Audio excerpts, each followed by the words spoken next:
a home for today instead of tomorrow? That's today's question on Making Sense of Real Estate. Hi, I'm Bill Jones, Remax Lumber Results Realty, and welcome back to Making Sense of Real Estate. This week we're talking about things I wish I knew before I bought my home. So one of the questions we definitely have pretty regularly, or something you need to really think about, is are you buying your home for today versus what you might need tomorrow, or the next day, or the day after that, or even next year, 10 years from now? I'm going to include a link to National Association of Realtors put out a great study. Then the median number of years someone owns a home is 13 years. That varies from market to market, from town to town. I can tell you in this area that holds pretty true, but there are a lot of instances, even just recently, we've had people that have bought a home within the last year, 2 years, that for whatever reason, life changes, they need to sell their home. So that does hold true. Do you need the home? Sometimes that works for work, for family, whatever, things change. But things to think about: number of bedrooms, bathrooms. Does the home have a pool? Does it have the right size yard? Is it a 1-story, a 2-story?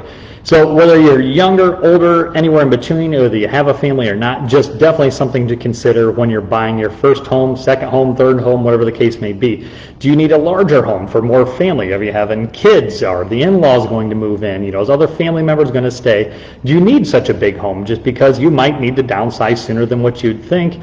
And that 2-story might look great, a lot more square footage now, but are you going to need it in a few years? Especially as we get older, I'm getting there myself. Are you going to need that second story? The other thing is price. Will it be too high or too low? Should you wait? Do you need to buy that other home right now?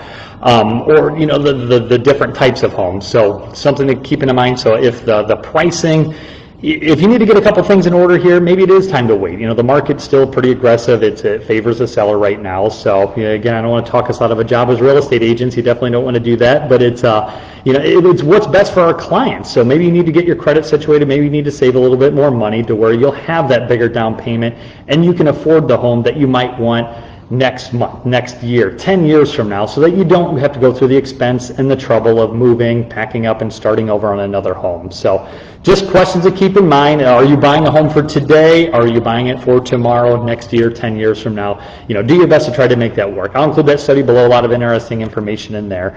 And tomorrow's our live Q&A. Join us. We'll have a pro tomorrow to discuss everything we had on this week's topic. Again, is things I wish I knew before I bought my first home. Worked with a lot of new buyers here, so we'll introduce them tomorrow. If you have any other questions, let us know, and we'll be sure to get those answered tomorrow. And thanks for joining us, Making Sense of Real Estate.